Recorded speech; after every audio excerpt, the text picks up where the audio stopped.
Whiskey 3, Victor, Echo, X-ray. Victor Victor, easy X-ray, roger, roger. And what's your location? Victor, easy X-ray, roger, roger. And what's your location? Pittsburgh, Pennsylvania. Roger, roger. And what radio are you running today? Roger, roger. And what radio are you running today? I'm running a FLEX-5000 into an EQ Plus by W2IHY, along with the equalizer that goes with it, and the AL80B is the amplifier. I just wanted to say how much you improved his audio. That was excellent. Thank you, sir. Well, you know, I've got some notes here that, unfortunately, to me, it seems like Yaesu has become unnecessarily complicated in their menus. Totally opposite from ICOM, which is simplicity. It's just as far as their transmitter and their setup. ICOM, you know, even to the point of a two-band EQ. You can't get much simpler EQ situation than two-band, you know, and that's really all it is, because when it gets right down to it, the equalization is a balance between the mid-range to the highs and a balance to the mid-range and the lows. And to the fact that you know, why even have a mid-range adjustable control? Because you want that fixed. You don't want people, you know, pushing that mid-range, because the top and the bottom would never, you know, catch up. So I love their situation as far as just keeping that mids, you know, non-adjustable, and then you just have to adjust the top to the mids and the bottom to the mids, Roger. Then you just have to adjust the top to the mids and the bottom to the mids, Roger. Yeah, Roger.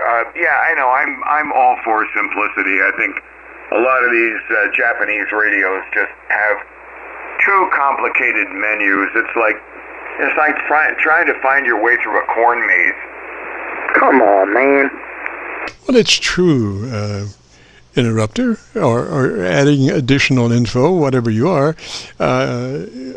ICOM is simplicity, and you know, Yaesu, there's a lot of, shall we say, options, which there's nothing wrong with options, and I love options. I think options are the greatest thing in the world, but to the average amateur radio operator, you're running 2 or 3 banks of EQs is just mind-blowing, and they're shifting back and forth.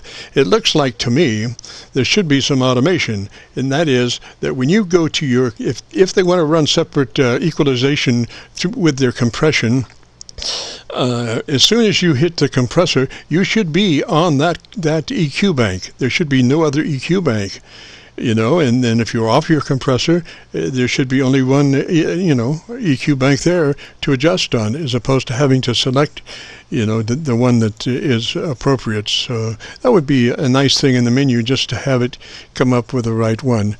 Well, anyway, Jim, you're sounding good, sir.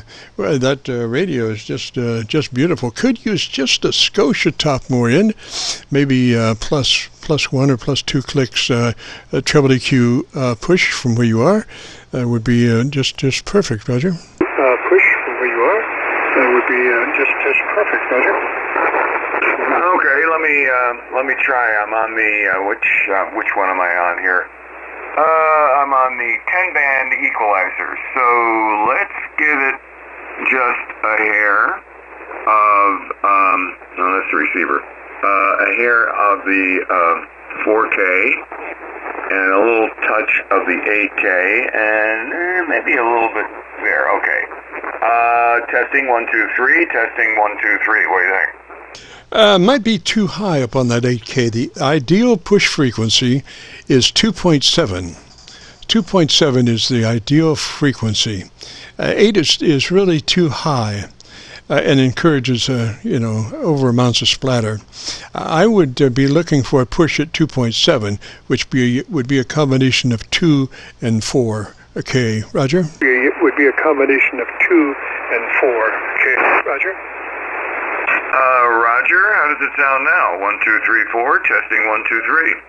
Yes, sir, and that would be a relationship like plus 6 at 4K and plus 3 at 2K. You can see the curve there, more on the top end and less on the 2K versus the 4K. It's too bad that that equalizer doesn't have a parametric or isn't using a fixed 2.7K, Roger. Or isn't using a fixed 2.7K, Roger. Roger. Okay, well, I guess I'll just have to be happy with what I got. Yes, sir. Well, you're exactly right there. What you've got there, featuring that the 4K is about 3 or 4 dB hotter than the 2K, and the 2K is probably about 3 clicks above flat. Roger. About 3 clicks above flat. Roger. Roger. And why don't you, I'm recording now, so why don't you give me about 10 or 15 seconds? I can get a good recording for you. Tell me about your antenna system, Roger. Good recording for you. Tell me about your antenna system, Roger. Okay, I'm running a Radio Waves double bazooka inverted V, about 45 feet at the top. The elevation here is over 1,100 feet. I also have an off-center fed dipole that's good for 40, 20, 6, and 10, but it never gets as good a report as this one does. Roger that. Okay, got a nice little recording for you, and I'll have it uploaded to YouTube by noon tomorrow. Just go to YouTube, do a call letter search, KC9VKV, followed by the word logbook, and it'll bring up this recording, and it'll be cut number 1 of a series of 2,500 Qso-Vlog aircheck recordings. Roger. One of a series of 2,500 Qso-Vlog aircheck recordings. Roger. Roger, thank you, sir. I got a lead now, so I'll say 7-3. And thanks for the help. I appreciate it. Yes, sir. 7-3, sir. You have a great afternoon, beautiful weekend. This is the Friday afternoon Qso-Vlog Net. If you have a radio you want to check out, give me a shout.